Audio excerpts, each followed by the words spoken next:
في هذا الفيديو راح نتعلم كيف نغير البطارية، كيف نغير منفذ الطاقة، وكيف نغير السماعات الخارجية.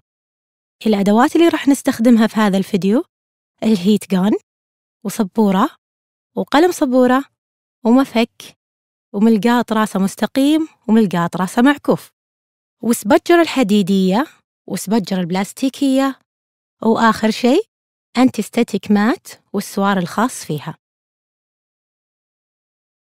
في البداية لما نبدأ بفك البطارية لازم نتأكد إن البطارية مفصولة، وباستخدام الملقاط اللي راسه معكوف نشيل اللصق اللي حول البطارية بشكل لطيف، ونحاول ما نضغط عليها وحنا نشيلها.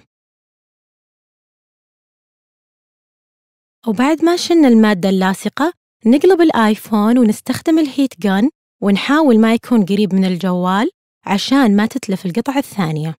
وزي ما تلاحظون وزعنا الهواء عند جهة البطارية فقط. وبعد ما سخنا الجوال شوي نقلبه ونحاول نشيل البطارية بالسبجر الحديدية لأنها أقوى من البلاستيكية في فصل البطارية عن الجوال. بوضع سبجر الحديدية بين البطارية والهيكل لازم نرفعها بشويش، هذا عشان السلامة لأن البطارية تحتوي على مواد قابلة للانفجار.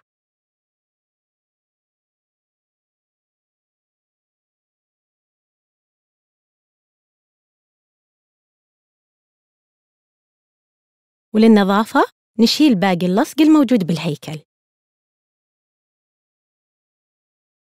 ومهم جداً لازم ننتبه وإحنا نشيل البطارية ما نلمس هذا الكيبل لأنه كيبل الطاقة. راح نتعلم كيف نغير منفذ الشاحن، ولكن قبل لازم نتعلم كيف نغير السبيكر. أول خطوة نفصل الكيبل هذا، وثاني خطوة نفصل السلك هذا، ونفك الثلاث مسامير الخاصة بالسبيكر،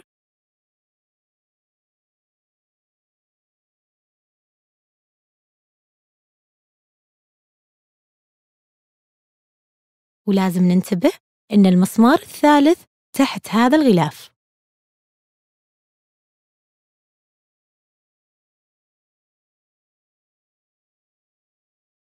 وبخطواتنا لازم نتعامل مع الجهاز بشكل لطيف.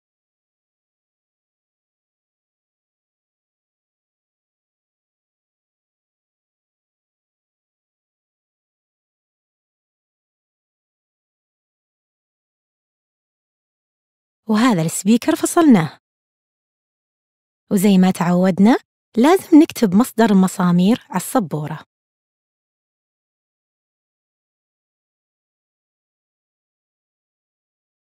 والحين راح نتعلم كيف نغير منفذ الشاحن. عشان أغير منفذ الشاحن راح نضطر إن نشيل هذا الكيبل.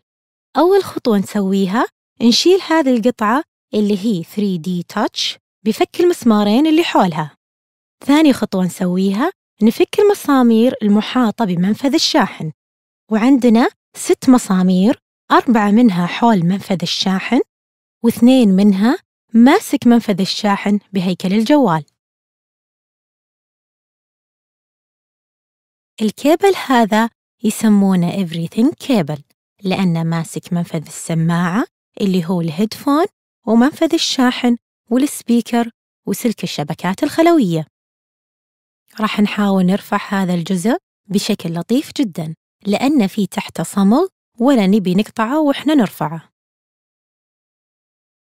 في هذه الخطوة الأسهل والأسلم لنا نستخدم الملقاط اللي راسه معكوف.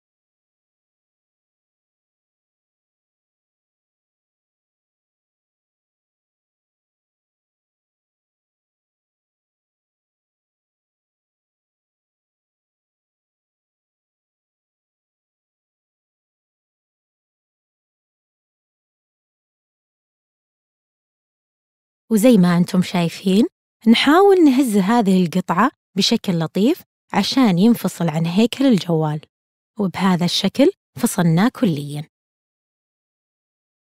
تعلمنا في هذا الفيديو كيف نغير البطارية وكيف نغير منفذ الطاقة، وتعلمنا بعد إن كيبل منفذ الطاقة يحتوي على أكثر من قطعة، واللي هي منفذ السماعة الهيدفون، منفذ الشاحن، والسبيكر وسلك الشبكات الخلوية.